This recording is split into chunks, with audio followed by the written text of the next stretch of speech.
This is Geek Gab with your hosts, John, Brian, and me, Daddy Warpig. We are back. Geek Gab for Saturday, August 19th, 2017. Today we are going to be talking about Ryan Reynolds' brand new movie, The Hitman's Bodyguard. But before we do, John, how's your week? Hey everybody, it's been a great week. On a personal note, I got a little promotion at work. That always feels good. Congratulations. Thanks. Congrats. Absolutely. Apparently they haven't found my Twitter feed yet, so we're good. Oh man. For those of you who don't know, I work for Evil Globalist Corporation number 3. They're number 3 now, eh? You're slipping. And life in the tech world is really interesting these days. I don't want to broach Geek Gab rule number 1, so I'll just leave it at that. Yeah, I'm so sick of politics. I have to deal with politics way too often, and I'm tired of it, man. But yeah, work is okay, and I've got the worst best problem ever at work, which is the Dungeons and Dragons game that I had set up as a after work thing that anybody who was around could drop by and play. Now has 7 regular people who show up, and it's the same guys every week. Cool. I'm trying to figure out how this happens. But it's a good bad problem to have. That's just a natural process of elimination. Yes. Man, I'm trying. So how about you, Brian? How was your week? Oh, it just flew by because I've really been putting my nose to the grindstone in terms of my writing and editing output. I decided to shift focus after reading an inspirational yet brutal article by Nick Cole. And it's a checklist that you're supposed to self-apply, like actually take the time to sit down with a pencil and paper and kind of do the self-examination about your priorities and your work habits, and just be ruthlessly honest with yourself to weed out areas where you're dithering or you're being inefficient. So I did that, and I'll give you the link because I cross-posted it on my blog. We can put in the show notes. But because of that, I've decided to shift priorities for my editing to getting the 4th and final Soul Cycle book finished. So I've set myself a deadline of November 18th to have the final draft of that done. And we'll see what I can do. That's fantastic. I'm really looking forward to that. Thanks. Let me pull up the link real quick. Since we're in the near vicinity, do you want to talk about the article a little bit more in depth? Read the advice and explain why you think it's pertinent? Because I've had some thoughts about it. I read your post, and I also read Nick's post, so I've had some thoughts about it. As everyone should, because Nick adds some more detail. I just tried to give like a little digest version of it, but yeah, we got time. I've got it right in front of me, so just dive right in. Nick writes, "This is how you're getting in the way of you, the writer, and preventing your own success." So I'll invite our listeners to read along with us here, and just after I tick off a point, I'll give you some time to try to think of an example of how you are doing this. I want to drop back for just half a sec to the preamble to what you're about to read. Oh, okay. Nick says that there's one thing he can talk with you about today that can revolutionize you as an author. Basically, it's time to get your garbage out of the way and get a whole lot of writing done. Stop trying to be great and start being prolific. By writing more, you'll have a statistically better chance of success. And so he says that he got some good advice from Chuck Swindoll, and that is the advice that Brian's going to discuss right now. And he's absolutely correct. Statistically, every book you release doubles your chance of success. And again, he's echoing friend of the show, Larry Correa. Nick himself, a friend of the show, is like, yeah, just be prolific. You know, that's part of pulp speed. And these points should help you on your way to writing at pulp speed. So here we go. So 1, attempting too much at once. So do you take on too many tasks at one time?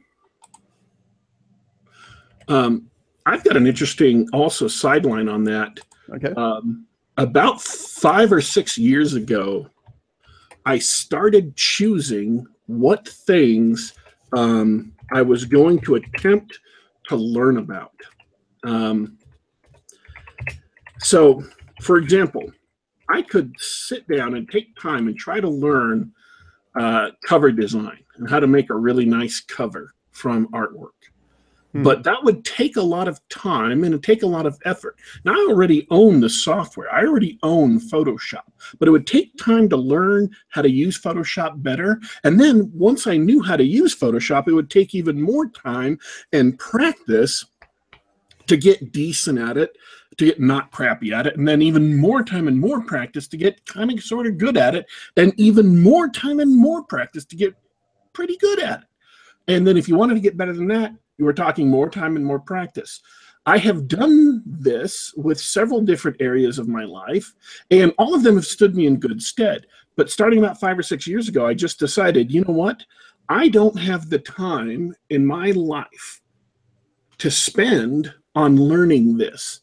So I need to find other people who know how to do it and either ask them for help or pay them money to do it, because I need to focus on what I want to do. I need to focus on my core competencies and the goals I have and the projects I'm working on now, and leave things that are outside of directly finishing that project, leave that to other people who are already spending that time, who've already spent that time to become experts.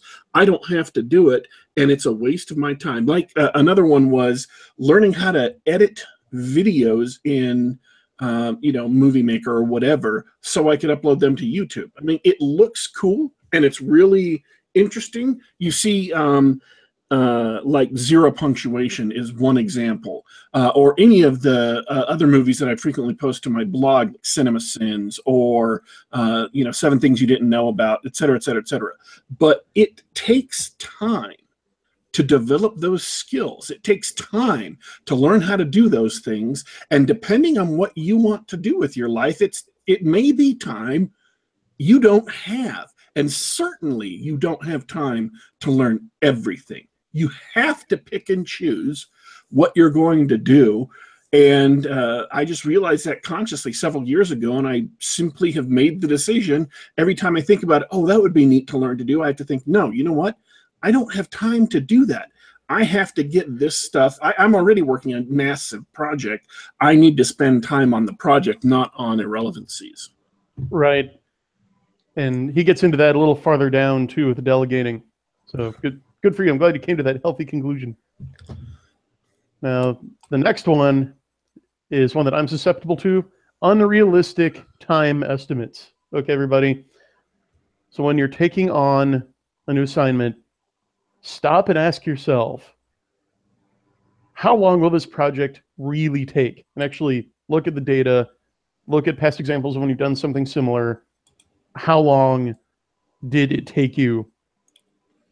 And for example, I fell prey to this. I thought I could take on freelance editing projects and work on my book simultaneously and still have the next Soul Cycle book out like by October. And after looking at how long it took me to do Secret Kings, I decided I'm probably going to need another month. So make sure to keep your time estimates realistic based on past performance. You should be all right after that. And people in the chat, by the way, were asking for the links to those articles, Nick's article and Brian's article. Both of those links are now in the description. So anybody who's listening to this show later, you can check out those links yourself. Awesome. Thank you, Data Warpig, who did not procrastinate on that. And that is the next point, procrastination. And you just keep putting things off. Is there something that is a high priority that you just haven't started yet because I got time, I can do it later? This also plays into realistic time estimates.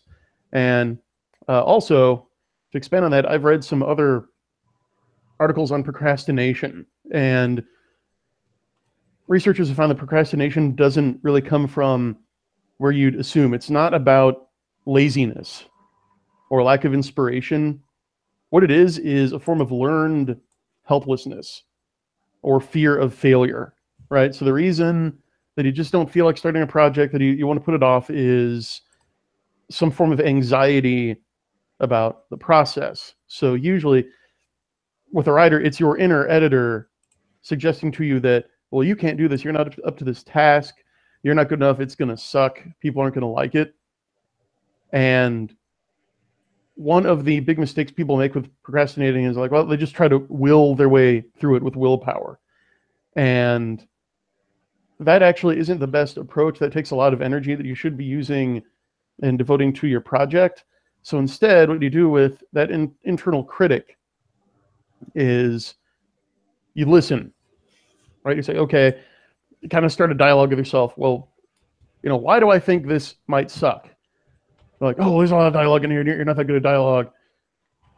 Well, what you do is you kind of bargain with it. You negotiate, like, okay, I'll tell you what. Yeah, that's correct. I've received some criticism about realistic dialogue. So let's just go ahead and get the first draft written, and then we'll fix it in post. And usually your inner critic will be like, well, okay. And you put him to work for you in the editing phase. You tell him, look, let me handle the drafting phase of composition, and then we'll get back to you, and you can help me go over this with a fine-tooth comb and fix it. Now, that doesn't just apply to writing, but really to any project that you have to do, like a term paper or fixing the back porch, what have you, doing your taxes. Just kind of appease or come to terms with your inner critic and just get started. Any comments? I do not have any. Ronald, that ever happened to you? I think I've heard about that research before on procrastination. That's what really that really struck me, and it feels like it's true. And the other thing related to that is time estimates. Mm-hmm. And as a programmer or a software engineer, we are notorious for giving estimates. It is almost impossible to successfully estimate a software project. That's why many years ago, a lot of people in the industry moved to a different model for how they accomplish tasks. And I don't know if this is going to help any other creative endeavor, like a solo creative endeavor, like writing. But it works reasonably well in a team setting where you've got multiple people working on a creative project. They call it agile, which is it's roundly been criticized for a lot of reasons. But the basic idea is that when you've got those three things that you can do, you can either ship quality software, you can ship it fast, or you can ship it cheap, right? Mm-hmm. And that applies to lots of other things.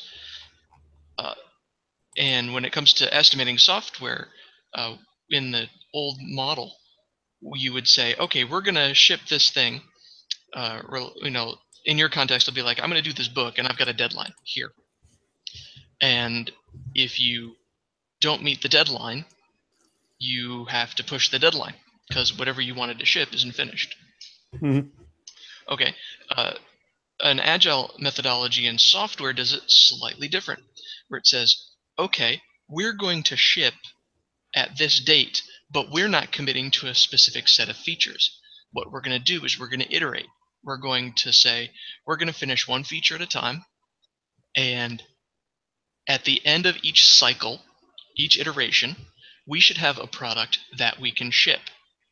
Obviously, that doesn't really work with books unless you're doing regular short stories, that sort of thing, where you could say, I'm going to aim to put out a new story or a new chapter each week, and then you could sort of scale your time from there. So Okay. in terms of software, that's a way that you can fight the problem with estimates. So instead of saying, oh, we think it'll be done in 6 months and then it's done in 12, you can say, you can tell your people, your stakeholders, you can say, this is what I can ship. This is what I think I can ship in 6 months. It's a different perspective on it. Intriguing. And actually, slight correction, that is possible with books now, with indie, because I've done it. Ooh, explain. New editions, my friend, because when Ethereal first shipped, it did not have a list of principal characters, for example. There was at least one other feature that I can't remember right now that the original version didn't have, and it had some errors. So I did another edition and added those things. And that's one of the things that's great about self-publishing is the greater agility and flexibility you have, because people still come to me like with typos they find in my books, and I write down every one of them because it's rather easy for me just to go in like, okay, all right, I'm going to fix that. All right, republish it. Bam, there you go, fixed. And even to add features, as you were talking about. That's great. I hadn't even considered it from the perspective of an ebook, thinking of it just like software, because I keep buying your Dead Tree books, Brian. Well, I do with those too. You can't really ship an entire novel with missing, quote unquote, missing features, because your story has to be complete. Right. But you can add extra scenes if you think one might have been needed, or you can add backup features, things like that. Right.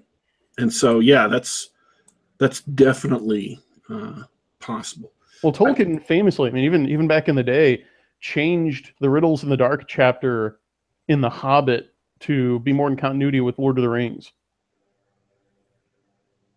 Like the story of how he gets the ring, how Bilbo gets the ring, was actually changed between editions. So that's cool. I didn't know that. Yeah, because originally it wasn't the Ring of Power; it was just a magic ring, and so you had to retcon it. Let's do the next few ones quick because we're running out of time. Sure. Okay. The next one: lack of specific priorities. Do you have specific goals you need to accomplish, or are you just being nebulous? So keep that in mind. Failure to listen well. Now that one's interesting because, like Jordan was talking about, you can think of writing as a solo effort, but really it's not. I mean, for example, I'm a self-published author, but even I have my international team of publishing experts, right? I've got my editor, Jaji, and then I've got Polgaris Studio in Australia who do my formatting. Then I've got Marcelo, my cover artist in Argentina. So we all have to coordinate. And then also there's the readers, because like I just said, they give me feedback, and sometimes it's actionable. Sometimes it's stuff I'm like, you're right, that would improve things. So make sure to listen to your collaborators, listen to your customer base, listen to what they have to say. It doesn't mean to act on all of it, but again, once is fluke, 2 times is coincidence, 3 times is enemy action. Okay. Now, this is one I wanted to bring up, a Daddy Warpig largely covered, but it relates to point 1, and this is DIY or failure to delegate. You got to learn how to delegate, and authors tend to be control freaks. Right? Like, no, this is my project. I'm not going to let anyone touch this. And sometimes if, like Daddy Warpig said, there's a skill that would take you too long to learn, or you're just not dispositionally cut out for it, how to farm that work out to someone else who is specialized in it and can get it done faster and better than you can. So, for example, I farm my formatting out because I'm not tech savvy at all, and yeah, I could learn just to, convert my own Word documents into a finished file that's suitable for upload to KDP. But no, I need to write. Writing is the single most profitable activity I can do. So I outsource that to Polygar Studio. All right, then we have a very important one. Are you unable to tell people no? There's one word in the English language. It is the most powerful word. It is simple, direct, and never overstates itself, and that word is no. Learn how to say it, or you will likely find yourself taking on too much work at one time. And then my biggest one is perfectionism.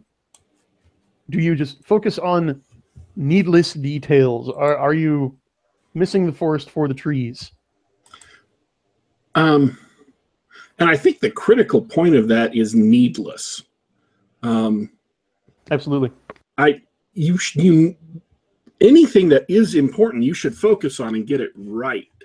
But there are a lot of things, particularly with like Worldbuilders Disease, as they call it.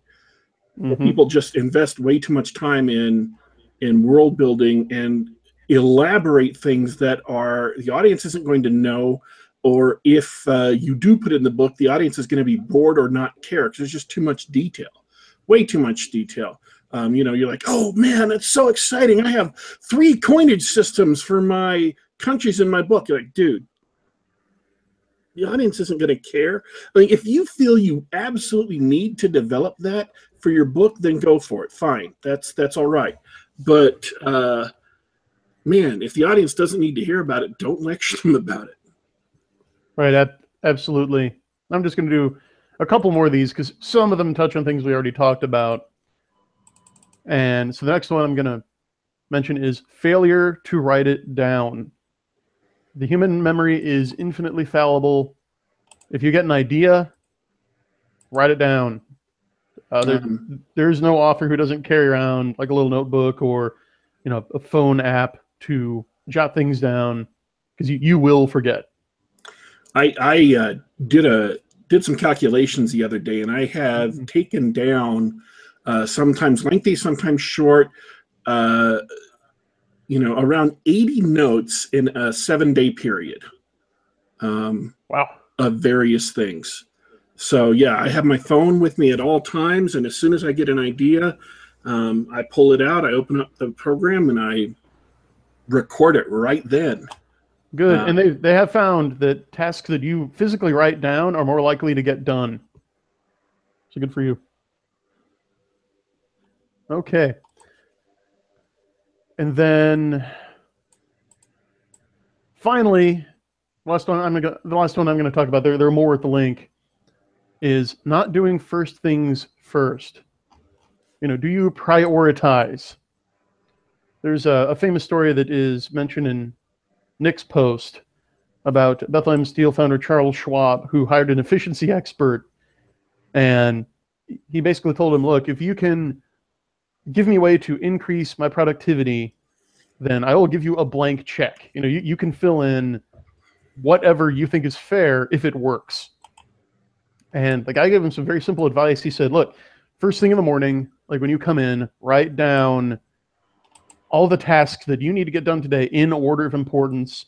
Start with the most important task and then work down the list. And then as soon as you get in, immediately start working on priority number 1. And then when you finish that, then go over your priorities, reassess them, and then work on number 2 and then number 3, and just get as many of those as you can done effectively in one day. And then also pass this along to everyone under you so they're doing the same thing. And yeah, Charles Schwab ended up trying it because, like I said, try it for as long as you feel is necessary. And yeah, he sent him a check for $25,000. And keep in mind, with the rate of inflation, multiply that by about 30 to get an idea of what he thought it was worth.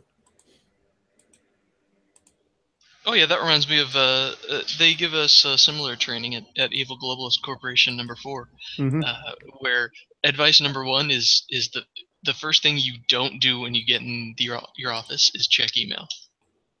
Yeah. Just don't even open Outlook. It's not a thing. Yep. Because those are going to be demands that are going to take away from whatever it is you actually meant to do that day. Yeah, important tip. I've also heard, check your email once a day. Like, make that one of the items on your list. And don't make it the first thing, but only check it once during the workday. All right. Well, any last thoughts before we jump into the movie? Tell us about the movie, DW. So I went and saw the Hitman's Bodyguard, which is Ryan Reynolds' new vehicle. And I went to look up the cast before the show so I could be sure when I came on the air that I was ready, that I didn't have to desperately search in IMDb while I was at the same time attempting to keep up a line of pattern. Now, don't get me wrong. I can do it. I've had years of specialized training in doing things furiously at the keyboard while I am talking to you, the audience. But even though the audience might not themselves know, when I go back to listen to the show, I can tell that I'm a little bit distracted because I'm a little bit slower than I normally am. So I set out to do this right. I pulled up IMDb. I have got it right to the page of the Hitman's Bodyguard.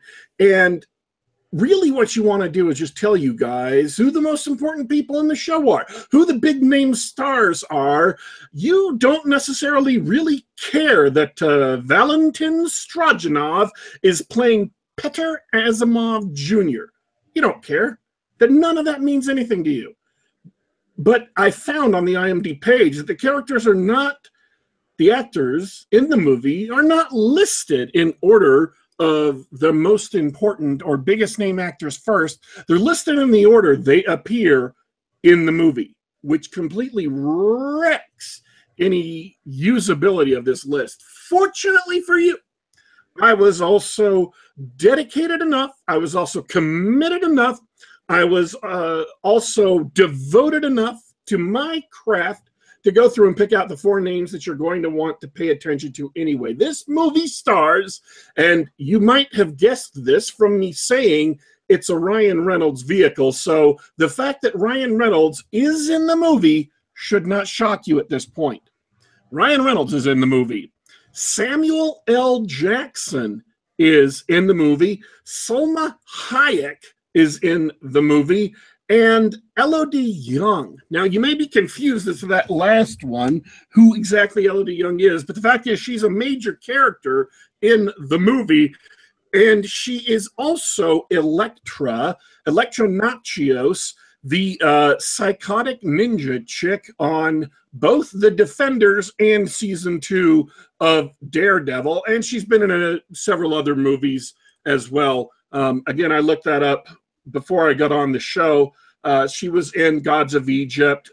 She was in G.I. Joe Retaliation, the girl with the dragon tattoo. I'm assuming these are like bit parts. So she, and the ironic thing is she actually played a ninja chick in G.I. Joe Retaliation. So apparently, I hope that's not a bit of typecasting. Ninja chick is now a type. I love it.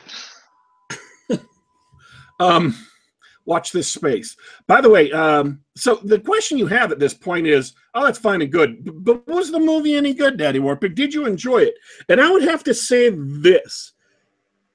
Enjoyable moments during the movie. The humor actually made me laugh out loud at several, literally laugh out loud, not, the internet LOL, which means I was faintly amused by the things that you said. Literally laugh out loud while I was watching the movie. The action scenes, although heavily afflicted with shaky cam, are not as bad shaky cam as you tend to see in other movies. And despite the shaky cam, they managed to make a coherence of shots. That is, this individual shot moving to the next individual shot makes sense, and it leads you through the action of the scene. They're not just throwing random shots together, which tends to go with shaky cam. So even though it's shaky cam, which I hate, it's done well enough in editing. I don't know if it was the director or the editor who saved it. It's done well enough in editing that it keeps a coherent story of the scene. You can tell what's going on in the scene. So the shaky cam was annoying, but not as annoying as it could have been. There are many action scenes in the movie, and all of them I found to be entertaining. So I really enjoyed all the action in the movie. I really enjoyed all the, I enjoyed most of the humor in the movie. The big downfall of the movie is that I think it is, once you have left the theater. Oh, I guess I should say this before I dive into what I consider the deep problem of the movie. The movie is rough in several parts. It needed a little bit more time to cook, a little bit more rewriting, or maybe that is the process of shooting where you have to skip over something important or cut out a line that just wasn't said correctly, whatever. So it was rough in parts, but it's still a good movie. It's still well above average. It's a quality movie. It's not a terrible movie. It does, however, thinking back on it, it left me with a bad taste in my mouth. And this is not for anything technical in the movie. It's not for any problems with the script or problems with the performances. This is entirely on the level of theme and morality and decency. The two characters in the movie who are the central part of the movie are Ryan Reynolds, who plays a bodyguard. He's actually called a corporate executive something or other. And the other character is Samuel L. Jackson's character, who is an assassin who tries to kill the people that someone like Ryan Reynolds' character would be guarding. And in point of fact, has tried to kill Ryan Reynolds on 27 different occasions. So he's deliberately tried to murder Ryan Reynolds' character on 27 different occasions, and on at least one of them only missed by the barest of chances and the scantiest of margins, actually hitting his arm and tearing through it a little bit. So he is an assassin. He murders people, and he murders those who are guarding people. And yet the movie tries to make him a wise character with life advice he can give Ryan Reynolds' character, tries to make him a sort of a Robin Hood, to where he only accepts contracts on evil men. He is only out there shooting bad guys, and tries to make him seem more heroic and more virtuous than Ryan Reynolds at a couple of different spots in the movie. Some of those spots are admittedly him being self-aggrandizing, but there's several spots in the movie where it tries to make him into a good guy. He's not a good guy. He's a murderer. He's a gleeful murderer. He likes his job. He loves his job. And the claim that he becomes heroic solely because he only accepts contracts on evil people, which is what the movie is trying to sell you, is countermanded by the earlier revelation that he's tried to kill Ryan Reynolds' character, who is not an evil person. He's a straight arrow. He's a good guy. His clients are not necessarily great people, but he himself is a good man. And yet this assassin we're supposed to think is heroic tried to kill him on 27 different occasions. So the movie doesn't know what heroism is, and it's trying to sell you bad behavior through manipulation of making him the likable, relatable character and making Ryan Reynolds' character somewhat unlikable. The last thing I should say is also Gary Oldman is in it. He plays a very key role in the movie, and as always, he does an impeccable job because Gary Oldman is just awesome like that. So I very much performance in the movie, and I really, really enjoyed his performance a lot. So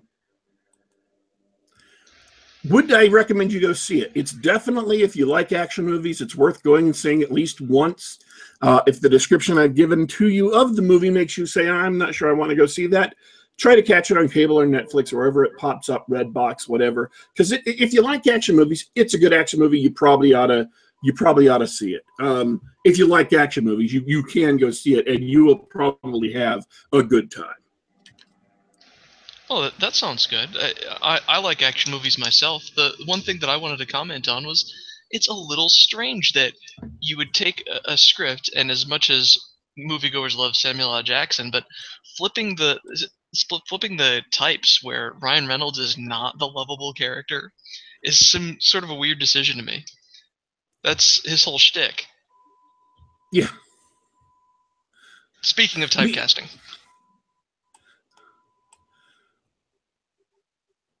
Do you have any thoughts, Brian, based on what I said?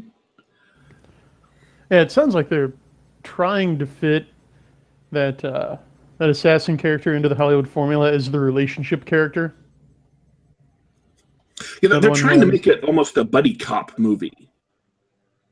You know, where you have two mismatched people thrown together and they have to, they argue and there's some humor and they have to learn to get along before they finally go out and get the bad guys. That's really what they're trying to do. And specifically in terms of the Hollywood formula, identifying the relationship character as the character who has some piece of wisdom to share with the protagonist, but at least at first the protagonist isn't having it. And then they have a point where they reconcile and the protagonist either finally listens to the advice or definitively rejects it. Yes, that actually happens. That plays out up until through the end of the movie. Yeah, I figured. I've avoided all the spoilers because there really isn't anything to talk about. Salma Hayek's character isn't in it a ton, but she turns in a fun performance. I just enjoyed watching her character when she was on the screen, and it's not just because Salma Hayek is still hot, although she is still hot. It's because she took a role that isn't a typical role that you would expect Salma Hayek to take, and just threw herself into it and committed to it fully and really delivered something fun. It was just fun to watch her on the screen.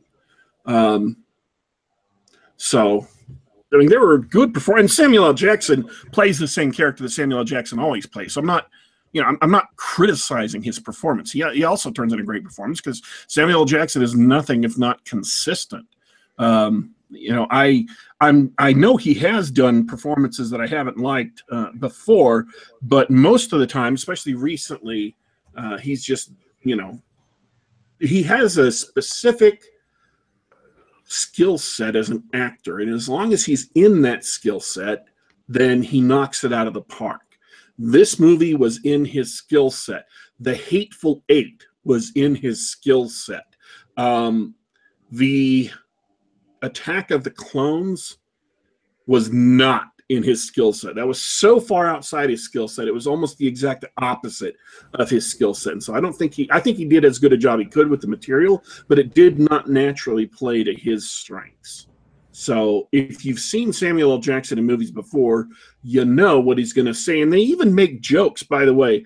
If you've seen the internet video, there's an internet video of like 150 times Samuel L. Jackson says a specific curse word. That's kind of his tag curse word. It's kind of, like Arnold Schwarzenegger's "I'll be back." Samuel L. Jackson is a specific curse word they work in all the time. The funny thing about it in this movie is they comment on it that his character is pointed out as saying that he says this curse word a lot, and he does say this curse word a lot throughout the entire movie, and they make a joke of it. Ryan Reynolds turns to somebody else while he's having this discussion about all the grief Samuel L. Jackson's character has put him through, and he says he has ruined this particular word. Do you know how hard you have to work to ruin this particular swear word? I'm not using this swear word because we're, family-friendly show. We're PG-rated generally. We don't swear on the air, so it's not as good a delivery as Ryan Reynolds does, but it's amusing. It's funny. They deliberately embrace Samuel L. Jackson's image and personality and what he's known for and use that to good effect. Yeah, it seems like there are certain actors who get acclaim in various roles, and then at a certain point, they just decide, I'm just going to play myself, or the public's exaggerated version of me. So I'm thinking of Christopher Walken and Al Pacino come to mind, along with Sam Jackson. He does deliver a really great line. This is the only line I wrote down because I thought it was pretty cool. At one point, he's with a group of policemen, and somebody shoots at him. You hear this shot, and one of the guys, dodges. And Samuel L. Jackson looks at him and gives him this advice. If you can hear the shot, it wasn't meant for you. Which kind of wraps up his character's his skill set, his personality, and who he is pretty neatly. So, all right. I enjoyed the movie. It left a bad taste in my mouth. I am not going to go see it again, but I definitely would recommend that if you like action movies and this sounds at all interesting, go see it. You'll probably have a good time. It wasn't a bad movie. It wasn't a perfect movie, but it wasn't a bad movie. And Ryan Reynolds, of course, does a great job. He delivers his humorous lines, and they're funny. I laughed. I like the humor. I like the action. So, I don't know what more I could have expected. When I told Dornall before the show, I went and saw this movie, his comment was, what was your comment, Dornall? It looked terrible. It looks terrible was his comment. So I can tell you that if you saw the trailers and stuff, it is not actually terrible. It was much, much better than I thought it was going to be. And the problems I have with it are not on a technical level, not on the level of delivering what the movie promises, but on the level of theme and morality, which is you can tell how bad a movie is by what level its flaws operate on. There's big flaws on a superficial level, just fundamental errors in continuity, fundamental errors in characterization, fundamental errors in just composing a shot right. So it looks bad. It looks cheap. It looks nasty. That's a movie that's obviously bad. And the deeper and deeper you have to go to find the real problems with the movie, the better the movie is. So I had to go pretty deep, other than the few rough spots, which were there. I had to go pretty deep to identify what I found really wrong with the movie. So that's a recommendation. It may not sound like a recommendation, but it's a recommendation. If you like action movies, you like comedy action movies, go see it. It was good. It was much better than I thought it would be. All right. Do you have any final thoughts before we go? Well, thanks for the great chat. Thanks for tuning in, everybody. It's been a good week. Yeah, definitely. Thanks to everyone for listening. I also have just a couple of announcements. One, my award-winning Soul Cycle series is currently still on sale. You can get all 3 books for less than $9, including the Dragon Award-nominated Secret Kings, which is also free if you have access to Kindle Unlimited. And then also, speaking of which, time is running out to register to vote in the Dragon Awards. It's free. They send out ballots twice a week. And if I can bribe Daddy Warpig into doing it, I'm putting the link into our chat here to be inserted in the show notes. So yeah, if that makes its way into the show notes, go ahead and click that. You can request a free ballot and vote for your favorite books and movies and shows and games. All right, folks, thanks for tuning into Geek Gab. We have the shows, you can catch us on youtube.com/geekgab, or you can catch us on SoundCloud, the iTunes Store, and the Google Play Store, at least for now. You can go ahead and do a search for Geek Gab in any of those places. You can subscribe to the show in podcast form, to download it to your Android device, to download it to your Apple device, or just to download it to your computer. And we're here about once a week. We have 2 other shows, by the way, in the Geek Gab Podcasting Network. We have John's irregularly produced RPG-centric show, Geek Gab Game Night, for pen and paper RPGs like Dungeons and Dragons and things like that. We've had some great guests on it, and we have several episodes in the can, and we'll hopefully have another episode sometime in the near future. We've had discussions with a specific, well-known, controversial figure in the RPG industry, and he will not be back in a place where he can do a podcast for another week or so, but when he does come back, we hope to have him on the show. And I'm not going to talk about who it is yet because that's not confirmed. I don't want to throw the name out there and have him pull out. When that is confirmed, we will let you know. Also, the other show that's on part of the Geek Gab network is Brian's show about writing called On the Books.